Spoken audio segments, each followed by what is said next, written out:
Amigos de Radio AMLO, muy buenos días. Les saluda su amigo Macario, transmitiendo desde la ciudad de Morelia, Michoacán. Esta mañana de sábado, 15 de junio, ya a mitad del mes. Falta muy poco para que se termine ya este primer año de haber ganado las elecciones presidenciales el partido Morena y Andrés Manuel López Obrador. Está esta mañana aquí conmigo en la cabina del Morral de Macario Oliver Manríquez. Buenos días, Oliver. Hola, buenos días, ¿cómo estás, Macario? Y Ramón Olivares, que ya lo conocen todos ustedes, que nos hizo el favor de visitarnos el día de hoy aquí en el Morral. Con ellos voy a tratar algunos temas muy interesantes. Vamos a comenzar ya saludando a todos aquellos que nos escuchan por radioamlo.org y aquellos que se integren a la plataforma de Radio AMLO en Facebook. Ya estamos transmitiendo en vivo y en video para todos ustedes. Bueno, Ramón y Oliver, vamos a comenzar este programa con el tema de Oliver. Vamos, Ramón. A ver, Oliver, ¿qué nos trajiste el día de hoy? El tema que traigo el día de hoy porque te acuerdas que la semana pasada hubo el meeting en Tijuana para refrendar la unidad de todo el país respecto a la amenaza de Donald Trump de imponer el 5% de aranceles y después el 25% hasta octubre. El por qué no nos podemos pelear con aranceles con Estados Unidos. Mucha de la comentocracia, de la opinología de derecha, estaba diciendo que claudicamos, que casi fuimos Santana, que debimos de haber ido a pelear. Uno de ellos fue FECAR, que dijo que deberíamos de pelearnos en los tribunales, en los aranceles. Y bueno, ¿por qué no nos podemos pelear en aranceles con Estados Unidos? Principalmente porque uno de sus argumentos es de que ellos dependen también de nosotros, no hay que marearnos en un tabique.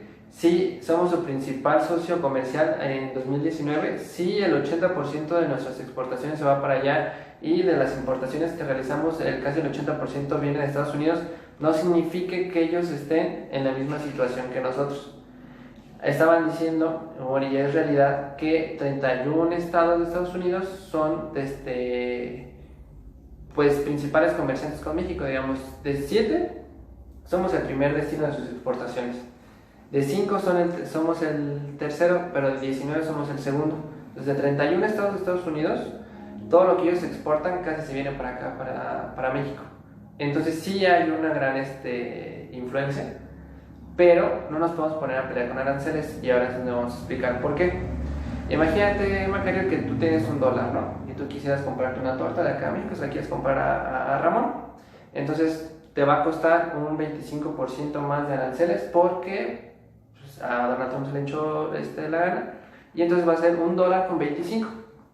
Entonces tú dijeras, no, pues el afectado es el consumidor de Estados Unidos. Pero si se generaliza toda la economía, hay algo que nosotros somos muy vulnerables, que es el tipo de cambio. Se nos va a depreciar el peso. Entonces imagínate, si ahorita está en 20 pesos, va a cambiar hasta 24, hasta 25 dependiendo. Entonces, con lo que tú comprabas $1, aún así cuando te hayan puesto el impuesto tú vas a estar bien, porque el diferencial de precios a ti no te va a afectar, porque nuestra moneda se depreció. Imagínate que te costaban, no sé, 2 tortas por $1, para ponerle un ejemplo, 10 pesos por torta. Entonces ahora que cambie el diferencial, ahora tu dólar no va a valer 20 pesos, va a valer 25. Vas a cubrir el impuesto y tú vas a estar contento, porque no te vas a ver tan afectado. Pero si te vienes de este lado, que México le ponga aranceles a Estados Unidos y que Ramón te quiera comprar una hamburguesa, no solo Ramón va a tener que pagar el impuesto de la hamburguesa, sino el diferencial del tipo de cambio. Entonces tal vez le salían 20 pesos y ahora va a terminar pagando 31. Ahora generalicen todo eso a la cadena productiva de las maquiladoras, de la agroindustria, de la gasolina o de diferentes cadenas productivas de las que dependemos totalmente de Estados Unidos. En este caso el maíz, casi el 100% del maíz que consumimos, que se importa de Estados Unidos. Entonces imagínense el daño que le harían a todos los consumidores de México al estarse peleando. Y muchas empresas cerrarían, como se dijo, casi 1 millón de empleos se perderían en menos de un año, porque las empresas no son parte de la Ford, no son parte de Chevrolet, no son parte de Bombardier, por así decirlo. Ellos subcontratan a otras empresas chiquitas o a otros terceros, y esos terceros pues no van a aguantar. Esos terceros no van a aguantar los aranceles de las otras partes que tienen que importar, y tampoco van a aguantar el que tengan que vender más caro o limitar sus ventas. Ya lo hemos visto, los carros se han vendido con menor crecimiento, tanto con China como a nivel mundial. Entonces México no se podía pelear al tú por tú, no hay China. O sea, no tiene la capacidad de China para aguantar que te pongan aranceles en todos tus productos. Tampoco tenemos la capacidad para aguantar un bloqueo como el que le están haciendo a Huawei, ni mucho menos tenemos la capacidad para aguantar una crisis financiera. Ya la hemos visto en el 2009 y sobre todo en el 94. Nuestra economía sí es sólida, pero en lo financiero pues también somos muy vulnerables, tenemos muchas deficiencias, y no nos podemos poner pues al tú por tú. O sea, que no se mareen en un tabique, tampoco quieran hacerse los valentones de irse a pelear con Estados Unidos. Sí tenemos una economía compleja, sí tenemos una economía complementada, pero como viejo refrán que yo creo que se lo han de conocer, ¿no? De si a Estados Unidos le da una gripe, a nosotros nos da una pulmonía, ¿no? Entonces, si tú le quieres provocar calentura a Estados Unidos, vas a terminar asfixiado y te vas a morir, ¿no? O sea, en las negociaciones se le dio calificación de bono basura a Pemex, lo que significa que todos los bonos posiblemente los empiezan a vender la siguiente semana, el siguiente mes, porque ya no valen nada. Es como si yo confiara en ti, Macari, te sigo prestando y tú me das pagarés, pero pues yo confío en ti. Pero de repente llega Ramón y me dice, no, pues él me debe tantos, no, él no te paga. Y llega otra persona y me dice, no, tampoco te paga, no, y así. Y yo lo primero que voy a hacer con Macari es decirle, pues ya págame, porque yo no me voy a esperar a que me dejes de pagar. Y si Macari me dice, no, dame chance, préstame más, o espérame tanto, y dice, bueno, pero con un interés más alto. Y eso es lo que le va a pasar a Pemex, y eso es lo que va a pasar con la mayoría de los sectores si nos peleáramos si se entrara en una guerra comercial, Oliver. Sí, a la cual pues no saldríamos bien librados. Una guerra perdida de antemano. No de antemano, porque podrías tú presionar a Estados Unidos. Como les decía, tienen 31 estados de los que dependen de nuestro mercado, o de los que muchas familias comen, pero pues, ¿qué costo, no? O sea, vas a meterte en una lucha en la que vas a perder casi 1 millón de empleos, casi el 15% del PIB. No hay razón para meterte en una pelea así. ¿Cómo se llamaba esa pelea? Ese tipo de victoria, es una victoria pírrica, ¿verdad? Cuando el ganar te cuesta más de lo que ganas, ¿verdad? Por decir, una victoria a un precio altísimo, ¿verdad? Sí, eso... y no hay razón, ¿no? Aparte de que Trump es muy voluble. O sea, podrías hacer eso y de todos modos al día siguiente decirte que te va a aumentar más los impuestos. Entonces no hay razón, ¿no? Yo creo que la respuesta que tuvo Ebrard fue ejemplar, fue de altura.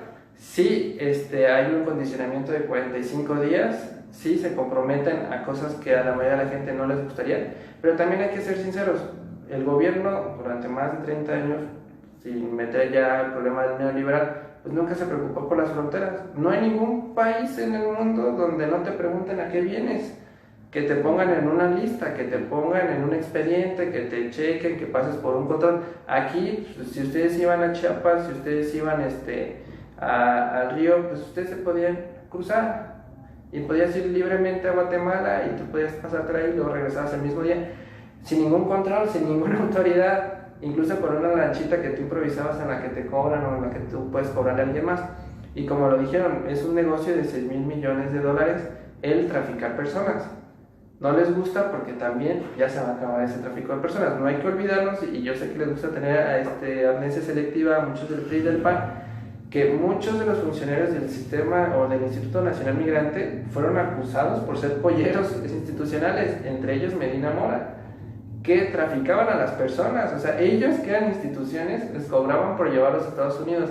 Entonces, si le ponemos control a toda la migración, pues no va a haber ningún, yo no lo veo mal, no veo un problema. Aparte, hace 2-3 meses toda la gente se estaba quejando del trato inhumano, con toda razón, que Estados Unidos le daba a los migrantes, ¿no? Meterlos en jaulas, ponerles papel de aluminio para que se calentaran. Y ahora que México hace un convenio con la UNICEF con la ONU, con la CEPAL, para darles un trato humanitario a los migrantes que están pidiendo asilo o a los que pasen por México, ponen el grito en el cielo. O sea, ¿dónde está la lógica, dónde está la congruencia de que si ahora un país como México va a colaborar, no solo con Estados Unidos, porque ayer también ya salió tratado, bueno, pues el acuerdo con Honduras, de que van a crear pues una comisión entre varios países para regular la migración en Centroamérica, aparte de que Estados Unidos ya se comprometió con el plan de desarrollo de Centroamérica, lo cual pues nunca se había visto. Sí, por aquí dice un comentario, mi Oliver: las batallas se libran con el corazón y el intelecto. México no está preparado para una guerra arancelaria y mucho menos un conflicto armado. Esto no es un pleito de comadres. Entonces, ¿así es, Oliver?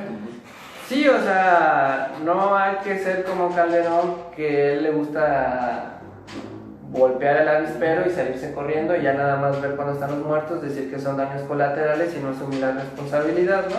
Ya lo vimos en el 2006, ya vimos que no funcionó, que convirtió todo el país en un cementerio, como para que ahora él diga que podemos ir a pelearnos con Estados Unidos, ¿no? Hay que ser más inteligentes, sí hay que poner sobre la mesa que México debe diversificar más su comercio, no depender 80% o más del 70% con un solo país, pero también decirle a Estados Unidos que no somos cualquier país, ¿no? O sea, no nos vamos a dejar intimidar, no nos vamos a dejar vilipendiar, porque somos el principal socio comercial sobre las BRICS, sobre China ya, y sobre todo la Unión Europea. O sea, México comercia más con Estados Unidos y con estas grandes potencias o con estas grandes uniones de países. Entonces tampoco nos podemos poner a sobajarnos, ¿no? Tenemos una gran calidad de país, pero tampoco para pelear, ¿no?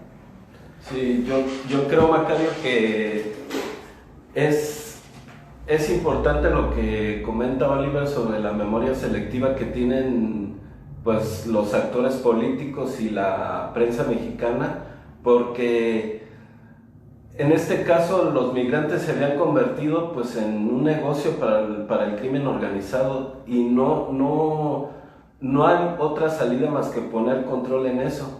En cuanto a los 6,000 efectivos de la Guardia Nacional que se van a ir a Chiapas, pues debemos recordar que la Guardia Nacional pues está en una fase prácticamente de creación, está en su inicio y va a desplegar efectivos en todo el país, no solo en la frontera. Entonces, esto va a ser como una forma de, con esa presencia, pues ayudar. La policía, la Guardia Nacional va a ser una policía que va a realizar funciones de seguridad pública, o sea, va a tener también funciones preventivas, no solo de detención y de incluso de investigación, de coadyuvar en la investigación, porque así lo dicen las leyes reglamentarias. Entonces, es importante tener un control. Como dice Oliver, en ningún lugar del mundo se puede pasar más que en esa frontera. Es importante tener un control, es importante que resultaba el nivel de información que había en la frontera, podía durar, escuché, hasta 15 días la información de una persona que llegaba a la frontera sur, en cuanto sabían si tenía antecedentes penales, si tenía ficha roja. Hay mucha gente en Centroamérica que tiene ficha roja de la Interpol y que no había ningún sistema de información para la autoridad mexicana. Entonces, a partir de este acuerdo, va a ser en tiempo real el control. Entonces, se va a poder definir qué personas tienen antecedentes y qué personas no. Y se va a poder tener ese control, y eso me parece importante. El negocio se va a acabar para el crimen organizado, y hay muchos funcionarios.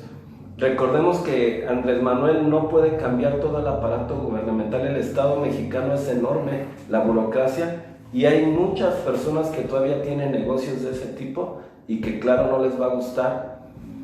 Es difícil que México tenga un conflicto armado con una nación extranjera, yo lo diría que imposible. Entonces, todo el personal del ejército no está mal que se utilice para una policía. Se va a mantener la dirección por parte de las autoridades de la Secretaría de Seguridad Pública, de Alfonso Durazo. Entonces, no es una mala estrategia poner orden en eso. Tenemos que acabar con el control del crimen organizado, de todas las actividades ilícitas de nuestro país. Es parte de la pacificación que prometió Andrés Manuel. El hecho de la Guardia Nacional, de cualquier manera iba a llegar un momento en que iba a tener que posicionarse en la frontera sur y poner orden. Sí, Ramón, por aquí, a ver, un radioescucha nos pregunta, ¿cómo puedo hacer llegar un mensaje al presidente? A ver si nos indicas el método. Pues creo que hay muchas vías. Puede mandarlo a Palacio Nacional, puede entregarlo en alguna gira por cualquier autoridad, digamos, local. Si Andrés Manuel viene a Michoacán, hubo muchas personas que la última vez que estuvo aquí le dieron mensajes por medio de las autoridades de la Secretaría de Bienestar, sobre todo. Pero puede ir directamente al Palacio Nacional o mandarla incluso por correo. Mandarla incluso por correo también al Palacio Nacional. Claro. Muy bien, esperemos que... Es el modo, o si quiere ir en persona, pues a la hora de la conferencia. Me parece que hay un área que canaliza a las personas que no se dedican a los medios de comunicación, pero que tienen alguna petición en ese momento. Hay una oficina que canaliza todas estas peticiones ahí directamente en el Palacio Nacional. No nos dice por aquí nuestra radioescucha de dónde es para tratar de darle más Ahora que la más sencilla es en la camioneta cuando va en la calle. que nunca se niega. Exactamente. Que nunca se niega. Ahí sería en su mano, pero eso es difícil. Mira, Ramón, por aquí nos dice Armando Arana, gracias Macario, saludos Ramón, que hace rato que no venías. Aquí andamos. Y sobre todo es interesante lo que dice Ramón, porque hay que recordar que durante la administración de Felipe Calderón apareció un autobús lleno de migrantes enterrado por las organizaciones de crimen, los Zetas. Y ahí nunca levantaron la voz, o sea, calladitos como momias, calladita la prensa, calladita la Secretaría de Gobernación, calladita la Instituto Nacional de Migrantes y ya, se acabó. Pero ahora que se pone un plan de colaboración, ya no solo con Estados Unidos, porque ya empezaron también los países de Centroamérica a tener una mesa de trabajo para que todos estén regulados. Ahora sí es inhumano, ahora sí se rompen los derechos humanos, ahora sí somos unos lacayos, cuando pues antes no decían nada, ¿no? Y yo creo que es muy importante que también el presidente ya empezó a hacer como la purga, ya empezó a correr a varios del Instituto Nacional de Migración, desde la cabeza hasta más de un centenar de empleados que estaban coludidos o que tenían algún símbolo de corrupción, ¿no? Y para terminar, pues como le contestó Ebrard a Porfirio Muñoz Ledo, ¿no? Pues si no quieren que le tomemos los documentos a nadie, pues mañana que todos los aeropuertos dejen pasar a cualquiera. Pues sí. Si se van a poner con esa lógica, pues que pase cualquier persona por aquí y no sepamos qué onda. Sí. ¿Algo más, Oliver, sobre este tema? No, pues estamos bien. Bueno, también, gracias, Oliver. Como siempre, Oliver, con sus comentarios económicos muy, muy acertados. Por aquí dice un radio escucha. Excelentes temas, muy bien explicados. Para que veas que sí gusta tu participación, Oliver. Bueno, también Armando Arana nos hace el comentario de que en atención ciudadana del Palacio Nacional se puede dejar ese comunicado que nos preguntaban, ¿verdad? O esperamos que le sirva a nuestro radio escucha también. Eso, dice Armando Arana, se puede poner una denuncia o petición al presidente. Muy bien. Ramón, por ahí hace unos meses, cuando la Suprema Corte de Justicia se negó a seguir las indicaciones de Andrés Manuel López Obrador, el diputado senador Santiago Félix Salgado Macedonio comentó en tribuna, también lo hizo, que que se podía disolver la Suprema Corte. Y ha seguido habiendo inconvenientes, vamos a llamarlo de alguna forma, con la Suprema Corte. ¿Quieres hablarnos de este tema, Ramón? Sí, mira, más que nada no tanto inconvenientes, sino decisiones de la Suprema Corte y del Pleno y de sus salas, que pues sí son de alguna manera señales no podríamos llamarlo de una rebeldía porque es un poder autónomo, el Poder Judicial, pero sí de una postura de contrapuntear el régimen de Andrés Manuel, algunas de sus acciones, pero yo lo que más que nada veo grave es ir en contra de la propia Constitución. Ahí no es Andrés Manuel. Para poner en contexto esto de la posible disolución que menciona Félix Salgado Macedonio, para mí no es lo que procedería. No estamos en una coyuntura política para ese tipo de cosas. Cuando Ernesto Zedillo disolvió, más bien redujo el número de ministros, inclusive también redujo el número de salas, pasó de 4 salas a 2 salas, y el Pleno también bajó a solo 11 ministros como está ahorita.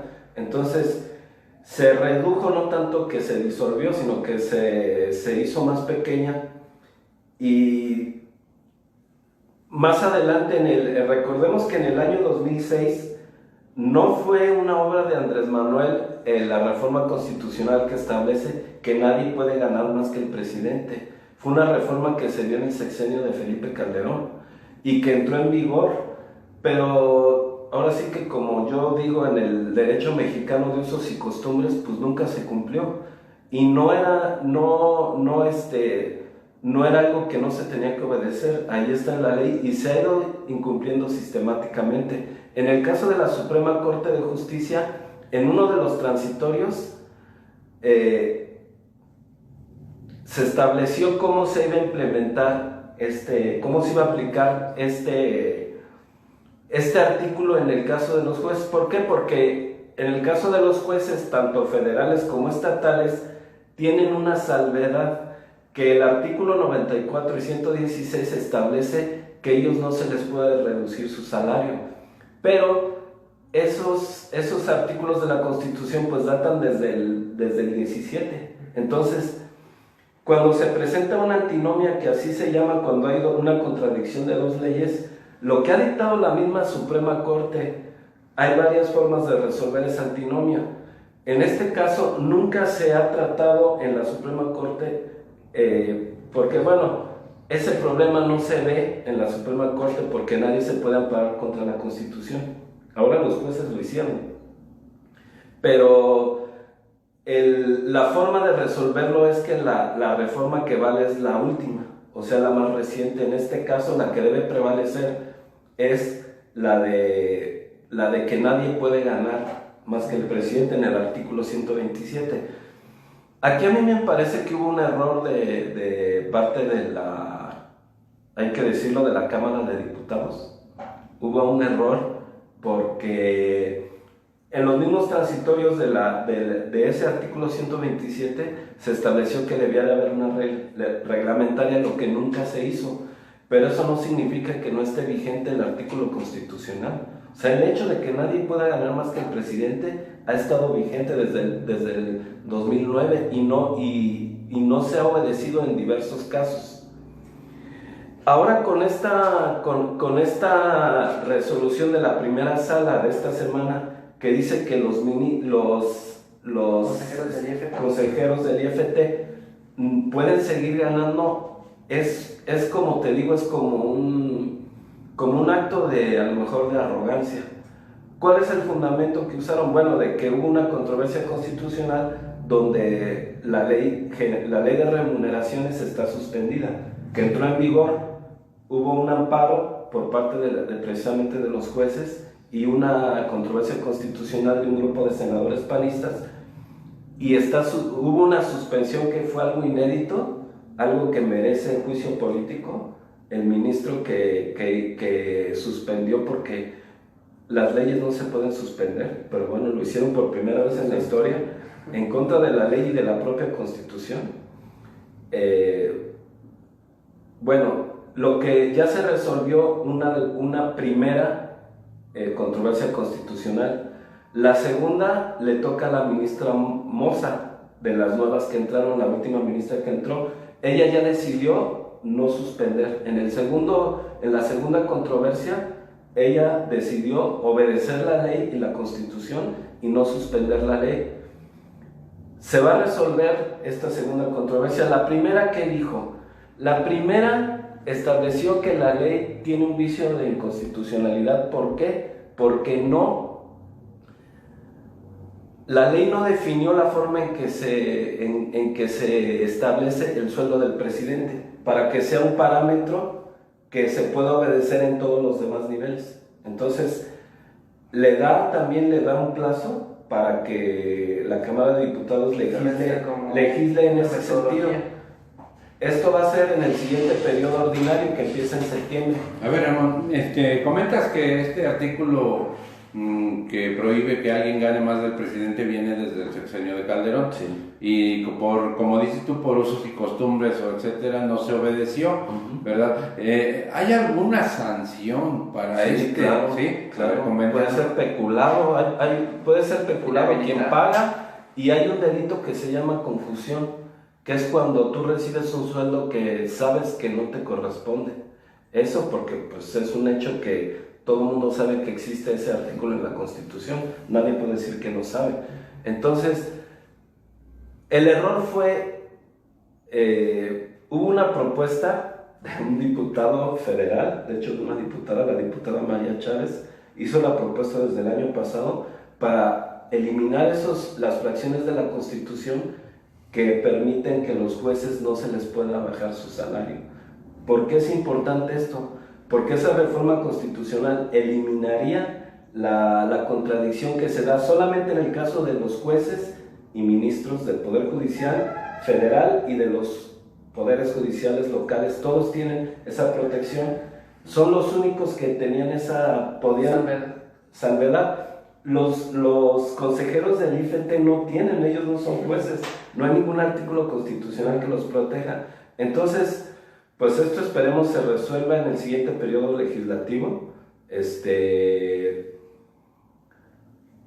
Hay que decirlo, fue una mala estrategia por parte de la Cámara de Diputados, de la bancada de Morena. En este caso, pues prácticamente fue un capricho de Pablo Gómez que se diera la ley de remuneraciones, y pues bueno, se ha venido todo que se va a resolver, porque solamente hay que establecerlo. Yo pienso lo más fácil, establecer el salario del presidente con todas sus prestaciones, ver cuántas sumas son anuales. Yo calculé 37 UMAS, y solamente establecer un artículo: el salario del presidente no podrá exceder de 7 UMAS anuales, de acuerdo con el año vigente, con el año vigente, que el INEGI tiene la obligación al inicio de cada año establecer los valores de la UMA. Entonces, con eso se salvaría el requisito, y eso rompería la controversia. Exacto, y se podría aplicar a todos los servidores públicos, excepto a los jueces, aunque hay artículos transitorios. Recordemos que a nadie se le puede aplicar una ley retroactivamente en su perjuicio, en su beneficio sí. Entonces, los ministros que estaban en aquel entonces, cuando entró en vigor este artículo, en un transitorio se estableció que iban a reducirse, pero lógicamente los que entraron después de eso ya no les aplica ese beneficio. Los ministros que entraron después, incluso Medina Mora, deberían de estar ganando menos que el presidente. Pero bueno, no se ha hecho por esa costumbre que hay, pero vamos a darle seguimiento, claro, para ver cómo tratar de resolver. Pues ahora sí que ayudando al gobierno, porque no es más que ayudarle a Andrés Manuel a establecer eso. A las personas. Claro. Y como tú lo dices, pues simplemente es de organizar la reforma, organizar que se deroguen esos artículos, sí. Y pues técnicamente simplemente es poner cuántas sumas y cuánto se va a actualizar cada año, y ya con eso pues se quita la controversia. Claro. Mientras más rápido mejor, claro. Porque el próximo año pues ya tendrían que volver a montar el nuevo presupuesto, claro, de egresos, sí. Y ya no puede venir ese tipo de juicios. De esos juicios hoy de pues incertidumbre, ¿no? Exacto. Le asignas un presupuesto a una dependencia y luego te Sí. amparan y dices, no, tú me tienes Claro. que pagar más, ¿de dónde sacamos ese dinero si ya se le asignó Claro. una partida, ¿no? Hay que aclarar que en la acción de inconstitucionalidad por los ministros, Es muy... sí, prácticamente sobreseyeron todo porque hubo una reforma. O sea, la otra acción de inconstitucionalidad es con la ley reformada. Entonces, por cesación de efectos no debería de haber procedido la acción, pero la mantuvieron con la intención pues de inaplicar esta ley, de parar la ley, y solamente declararon inconstitucionales esos dos artículos, el 6 y el 7 de la ley de remuneraciones, para que técnicamente sea que es muy fácil de resolver. Sí, Ramón, se nos acaba el tiempo del programa, pero no quisiera desaprovechar la visita que nos haces el día de hoy sin comentar esto que ha sucedido entre Lozoya y la planta esta de nitrogenados que vendieron a Pemex, compró Pemex. Coméntanos algo, Sí, Ramón.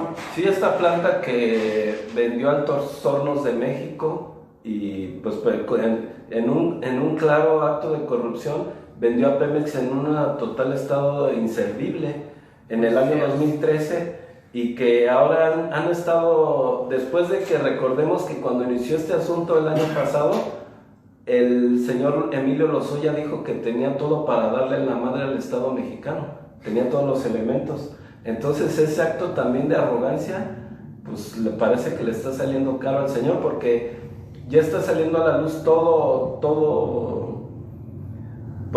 este acto de corrupción que cometieron, y acaban de salir esta semana las fotos de antes de que se realizara la venta, el total estado de inutilidad en que se encontraba la planta. Puros fierro chatarra, ¿no? O sea, puro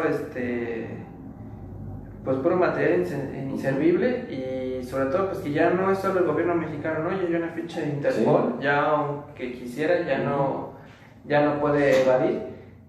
Y el juez que le dio, no sé si de una forma muy cuestionable, ¿no? Amparo para que fuera a firmar y no lo Pero ya permitió. quedó sin efectos porque Ajá. no se presentó. Porque no se presentó, entonces ya es un prófugo literal de Sí. la justicia, entonces ya... Además, aunque tenga 1000 amparos, no la va a librar porque su delito es grave. Entonces, cuando se haga la audiencia de vinculación al proceso, se le va a dar prisión preventiva justificada. Por eso no se va a presentar.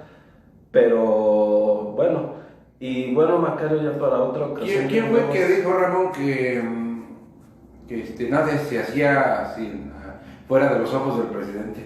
Pues bueno, fue Emilio Lozoya, dice pero esa es una frase ya, creo que Fidel Velázquez, que no se movía una hoja, sí. Ay, ese ya es una reciclada, sí, una reciclada, pero es una frase en digna este de caso lo hacen como amenaza. Lo hizo su abogada, ¿no? En Sí. el noticiero de Loret, y ya empezaron como a hacer como la amenaza, ¿no? De si caemos Pues no nosotros, estaría mal. cae el presidente, cae el consejo directivo de Pemex, que es el de Hacienda, que era Videgaray, y que es también el de Energía, o sea, Cromwell. Sí. Es una revoltura tremenda que traen ellos en... Sí, bueno, y mira, en un sentido estricto tiene razón, porque el Consejo de Administración de Lo validó. Pemex, el presidente es el secretario de Energía, que es un funcionario directo de la presidencia. O sea, jerárquicamente él como director de Pemex Le tuvo que haber tiene preguntado. una cadena de mando arriba de él, que incluye Secretaría de Energía y la Presidencia de la República. Es un hecho. Ramón y Oliver, pues ya Interpol giró la orden y eso de que es de localización primero y luego de aprehensión. ¿Ustedes creen que se puede llevar a cabo pronto? Pues dependerá, ¿no? Digamos, al dueño de Altos Hornos lo agarraron muy rápido.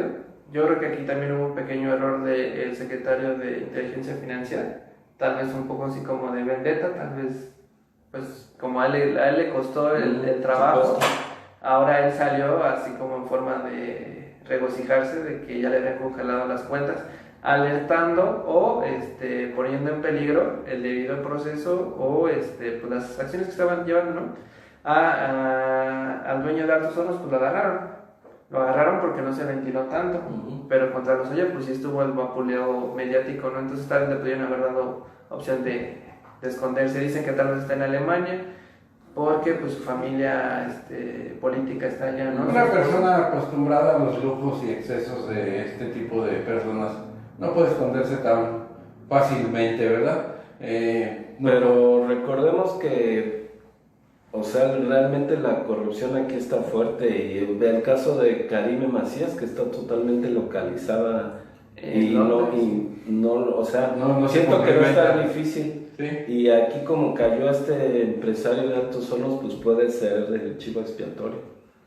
Porque hay que también recordar de Tomás Yarrington, al que agarraron en Italia, también pasó bastante tiempo para que Sí. lo capturaran. A Javier Duarte, pues como les apuraba tener un cochinito que expiar enfrente de todos, pues sí lo agarraron más rápido, pero... Sí, claro, de hecho él debió de haber negociado su entrega, Ajá. o sea, porque su familia se fue allá a Londres. O sea, Aquí pues, hay cosas, ¿no? Entre el México mágico. Muy bien Ramón, en otra ocasión seguimos con estos comentarios. Se nos terminó el tiempo de nuestro programa. Muchas gracias a nuestro auditorio por habernos acompañado esta mañana en el Morral de Macario. Los esperamos el próximo miércoles a las 5 de la tarde. Gracias Oliver, gracias Ramón, gracias. hasta luego. Hasta luego.